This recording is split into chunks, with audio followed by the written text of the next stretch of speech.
एक तरफ तो आप उद्योगपतियों को भगा रहे हैं बजट न दे करके, और एक तरफ उद्योगपतियों को लेने जा रहे हो, स्वागत करने जा रहे हो। तो ये बात बीजेपी की समझ में नहीं आ रही है। जिस सरकार ने बजट में इंसेंटिव न दिया हो, कोई इंडस्ट्रियल पॉलिसी न हो, मान लीजिए आगरा है, आगरा में कोई उद्योगपति काम करना चाहता है तो क्या इंसेंटिव दे रहे हो? यहीं पर 2000 एकड़ की जमीन एक संस्था को दी गई थी जिससे कि यहाँ पर 2000 एकड़ में डेवलपमेंट हो जाता। यहीं से बगल में यमुना पार इंटरनेशनल एयरपोर्ट के लिए जगह चिन्हित हो गई थी, वो एयरपोर्ट नहीं आया। तो ये सरकार न केवल किसान को धोखा दे रही है, नौजवान को धोखा दे रही है, ये अब पढ़े लिखे टाई लगाने वाले और सूट पहनने वाले उद्योगपतियों को भी धोखा देने जा रही है। मैं कभी कभी यमुना के किनारे की तस्वीर आपके माध्यम से देखता हूँ, जहाँ भैंसें घूम रही हैं, जानवर अपना ये वहाँ घूम रहे किनारे पे, यमुना में पानी नहीं। और उत्तर प्रदेश के एक हिस्से में इतना डिजॉल्व ऑक्सीजन कम हुआ है कि यमुना में मछली मरने लगी है। तो ये G20 बहाना है, धोखा है। अगर इन्होंने इंडस्ट्रियल पॉलिसी बनाई होती, इंसेंटिव्स देने की तैयारी पहले की होती, तो आज शायद सरकार को इस तरह के काम न करने पड़ते।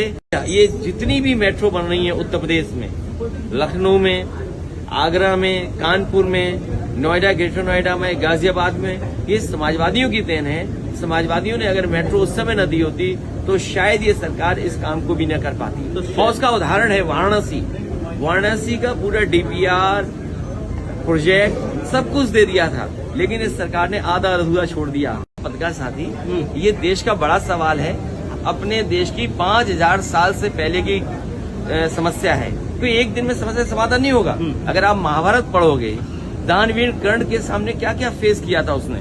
मैं तो कहूंगा पत्रकार साथियों, मुख्यमंत्री जी आ रहे हैं, अगर आप में से कोई मैं उतना पढ़ा लिखा नहीं हूं शायद, आप रामधारी सिंह दिनकर जी की जो किताब है कर्ण की के बारे में जो लिखा है उन्होंने, किस तरह उसे अपमानित होना पड़ा है शूद्र के सवाल पर, वो युद्ध करना चाहता था, या वो कर्ण जब अपने कई जगह जाना चाहता था कार्यक्रमों में, समारोह में, तो उसे कितना अपमानित होना पड़ा।